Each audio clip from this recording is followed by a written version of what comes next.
اگر کسی دوسرے کی طرف سے حج کر رہی ہیں تو ان کا نام لے کر کہ میں فلاں ابن فلاں، یا مثلاً یہ کہ میں اپنے والد والدہ یا اپنے شوہر کی طرف سے حج کا احرام باندھتی ہوں، نیت کے الفاظ یہ ہیں کہ اے اللہ میں آپ کی رضا کے لیے حج کی نیت کرتی ہوں، آپ اس کو قبول کیجیے اور میرے لیے آسان کر دیجیے۔ پھر فوراً ہی حج کے احرام کی نیت سے 3 مرتبہ آہستہ آواز میں لبیک پڑھنا ہے، لبیک اللہم لبیک، لبیک لا شریک لک لبیک، ان الحمد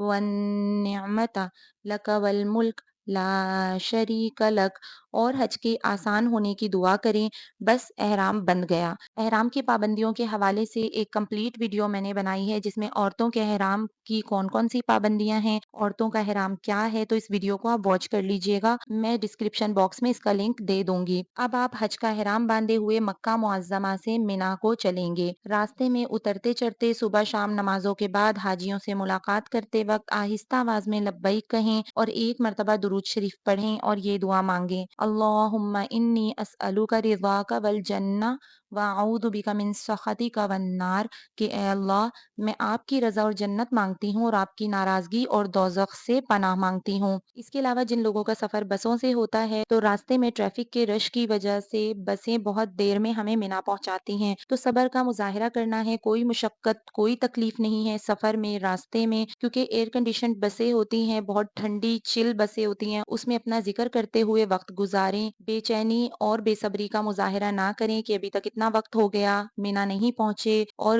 مختلف قسم کی رائے جو حاجی دیتے نظر آتے ہیں یا حجانے دیتی نظر آتی ہیں، تو بس صبر سے کام لینا ہے، ذکر اذکار میں اپنا زیادہ سے زیادہ وقت گزارنا ہے تاکہ صبر بھی آئے اور اللہ تعالیٰ ذکر سے روحانی طاقت بھی نصیب فرماتے ہیں۔ اب ذکر اذکار جو کرنے ہیں وہ سبحان اللہ، الحمد للہ، لا الہ الا اللہ، اللہ اکبر پڑھ سکتے ہیں، استغفار کی کثرت کریں، اپنے اگلے پچھلے تمام گناہوں سے معافی اور سچے دل سے توبہ کرتے ہوئے استغفار پڑھیں۔ یہ 5 دن ذکر الہی، دعا اور عبادت ہی کے ہیں، لہٰذا یہ سب کام کرتی رہیں، دنیا کی فضول باتوں سے بچیں، غیبت بالکل نہیں کریں، لڑائی جھگڑا نہ کریں، نہ شوہر سے اور نہ کسی دوسرے سے، اس گناہ سے بے حد بچیں کیونکہ اکثر لوگ حج میں بہت ہائپر ہو جاتے ہیں اور لڑائی جھگڑا کرتے نظر آتے ہیں۔ صبر و تحمل سے سب کچھ برداشت کر لیں تاکہ ہمارا حج صحیح طریقے سے ادا ہو جائے۔ اب یہاں ایک مسئلہ شیئر کرتی چلوں کہ مینا میں 5 نمازیں ظہر، عصر، مغرب، عشاء اور 9 ذی الحجہ کی فجر کی نماز ادا کرنا مسنون ہے اور رات کو مینا میں رہنا سنت ہے، لیکن کیا ہوتا ہے کہ رش بہت زیادہ ہونے لگا ہے حاجیوں کا، تو جس طرح سے 7 ذی الحجہ کو ہمیں مینا لے جایا گیا اسی طرح 8 ذی الحجہ کو عشاء کے بعد ہمیں عرفات لے جایا جائے گا۔ کوشش یہ کریں کہ جاتے جاتے، کیونکہ بسیں جاتی رہتی ہیں، تو ہم نے کیا کیا تھا کہ اپنی ساری پیکنگ وغیرہ کر لی تھی، جو سامان ہمیں ساتھ لے کے جانا تھا، اور پھر ہم وضو کر کے ریڈی تھے، اور جیسے ہی عشاء کی نماز کا وقت داخل ہوا ہمارے مردوں نے اور عورتوں نے عشاء کی نماز پڑھی اور پھر بس میں سوار ہو کے ہم عرفات کے لیے نکل گئے۔ تو الحمدللہ ہمیں ظہر، عصر، مغرب اور عشاء مینا میں مل گئی تھیں۔ کچھ خواتین ایسی تھیں جو جلد بازی میں عشاء کی نماز نہیں پڑھ سکیں تو انہوں نے عشاء کی نماز عرفات میں ادا کی، لیکن کیونکہ میں اپنے تجربے سے آپ کو بتا رہی ہوں کہ آپ نے یہی کرنا ہے کہ وضو کر کے آپ تیار رہیں، جیسے ہی عشاء کا وقت داخل ہو عشاء کی نماز مینا میں اپنے خیمے میں ادا کرنے کے بعد پھر عرفات کے لیے نکلیں،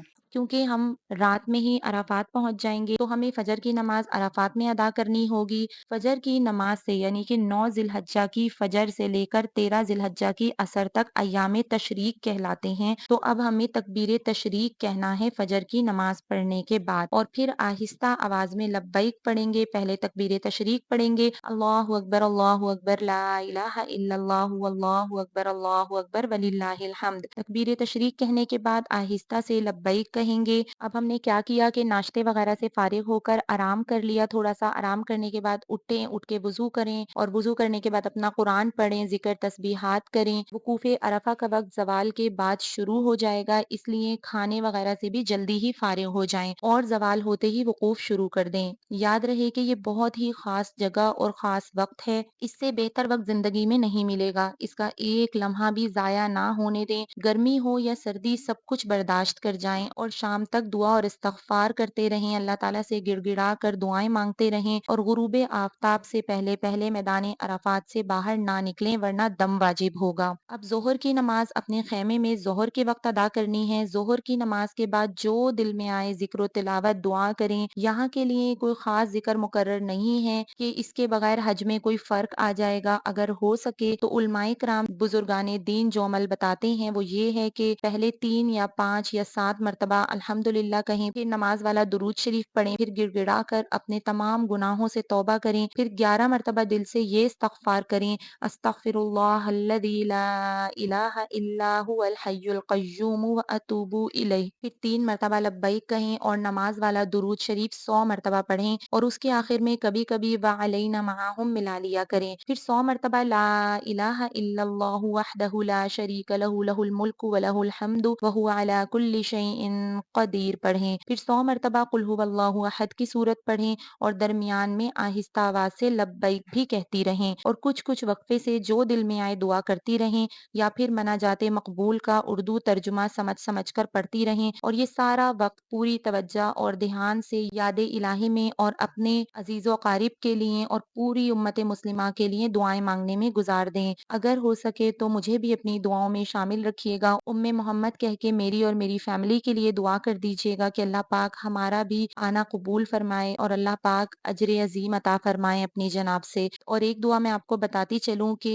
عرفات میں بھی اور آئندہ ہر جگہ جہاں جہاں جائیں یہ دعا ضرور مانگ لیا کریں کہ اے اللہ، یہاں پر آج تک جتنی دعائیں آپ کے انبیاء اکرام علیہم السلام نے اور سرکار دو عالم صلی اللہ علیہ وسلم اور آپ کے مقبول بندوں نے مانگی ہیں یا بتلائی ہیں اور وہ میرے حق میں مناسب بھی ہیں تو انہیں قبول فرما لیجئے۔ اسی طرح غروب آفتاب تک خشوع اور خضوع کے ساتھ دعا میں لگی رہیں، دنیا کی اور گناہ کی باتوں سے خاص طور پر بچیں، کسی سے لڑائی جھگڑا نہ کریں، غروب آفتاب سے پہلے میدان عرفات سے باہر نہ نکلیں، اگر نکل گئیں اور حدود عرفات کے اندر واپس نہ آئیں تو دم واجب ہو جائے گا۔ اب ہو سکے تو کچھ دیر قبلے کی طرف رخ کر کے کھڑی ہو کر خشوع اور خضوع کے ساتھ لبیک کہیں اور جو دل چاہے دعا مانگیں، جب تھک جائیں تو بیٹھ جائیں، کھڑے ہو کر یہ وقوف کرنا زیادہ افضل ہے، ہو جائے تو اچھا ہے ورنہ ضروری نہیں، بیٹھ کر بھی کر سکتی ہیں۔ اب وقوف عرفات کو لے کے چند مسائل میں آپ کے ساتھ شیئر کر رہی ہوں، غور سے سن لیجئے۔ پہلا مسئلہ یہ ہے کہ وقوف عرفات کے لیے خواتین کا حیض اور نفاس اور جنابت سے پاک ہونا شرط نہیں ہے، اس حالت میں بھی وقوف صحیح ہو جاتا ہے۔ دوسرا مسئلہ یہ ہے کہ اگر خواتین میدان عرفات میں پردہ نہیں کرتی، یہ حرام ہے اور سخت گناہ ہے، یہ مقام اپنے گناہوں کو بخشوانے کا ہے، نہ کہ جان بوجھ کر گناہ کر کے حق تعالیٰ کے غضب کو دعوت دینا، اسی لیے شرعی پردے کا اہتمام کریں۔ بعض خواتین بے پردہ ہوتے ہوئے نامحرم مردوں کی اجتماعی دعا میں بھی ان کے ساتھ ہو جاتی ہیں، یہ بالکل ناجائز، یہ بالکل جائز نہیں ہے۔ نامحرم مردوں سے الگ رہیں اور شرعی پردے کا اہتمام کریں۔ میں نے خود دیکھا خواتین چہرہ کھول کے آتی ہیں اور خواتین کی سب سے خوبصورت چیز جو اٹریکٹ کرتی ہے کسی مرد کو تو وہ خواتین کا چہرہ ہی ہوتا ہے۔ کچھ خواتین کو میں نے دیکھا کہ وقوف عرفہ کر رہی ہیں، خوبصورت چہرہ اور اس کے اوپر سن گلاسز لگائے ہوئے ہیں جس سے وہ اور زیادہ خوبصورت لگ رہی ہیں، تو مردوں کے لیے نگاہ کی حفاظت کرنا بہت مشکل ہو جاتا ہے۔ جو عورت بغیر پردے کے پھرتی ہے تو جتنے مرد اس کو دیکھتے ہیں یا جتنے مردوں کی نگاہ اس کے چہرے پر پڑتی ہے ان سب کو گناہگار کرنے کا گناہ اس اکیلی عورت کے سر ہوتا ہے۔ جب عورت بے پردہ ہو کر چلتی ہے تو ایک شیطان اس کے آگے چلتا ہے، ایک شیطان پیچھے چلتا ہے، آگے چلنے والا شیطان آگے والوں کو متوجہ کرتا ہے، پیچھے والا شیطان پیچھے والوں کو متوجہ کرتا ہے اور پھر جتنے لوگوں کی نظر اس کے اوپر پڑتی ہے ان سب کو گناہگار کرنے کا گناہ اس اکیلی عورت کے سر پر ہوتا ہے۔ اس لیے عورتوں سے میری درخواست ہے کہ اپنے چہرے کو ڈھک کر رکھیں، ہیٹ والا نقاب پہنیں تاکہ آپ کے چہرے پر کپڑا بھی نہ لگے اور آپ کا پردہ بھی ہو جائے، کیونکہ یہ جگہ سب سے زیادہ خود کو گناہوں سے بچانے کی ہے اور سب سے بڑا گناہ مردوں کے لیے بھی بد نظری ہے اور عورتیں جو ہیں وہ اس کا سبب بنتی ہیں۔ اگر آپ چاہتی ہیں کہ اللہ کی رضا والا حج نصیب ہو تو کوشش کریں کہ اپنے حج کو باپردہ ہو کر ادا کریں۔ اب جب میدان عرفات کے میدان میں آفتاب غروب ہو جائے یا سورج غروب ہو جائے تو یہاں مغرب کی نماز ہمیں نہیں پڑھنی، بغیر نماز پڑھے عرفات سے مزدلفہ روانہ ہونا ہے اور راستے میں ذکر اللہ، درود شریف اور لبیک پڑھتے رہیں اور پھر مزدلفہ میں پہنچ کر یہ کام کرنے ہیں کہ مغرب اور عشاء عشاء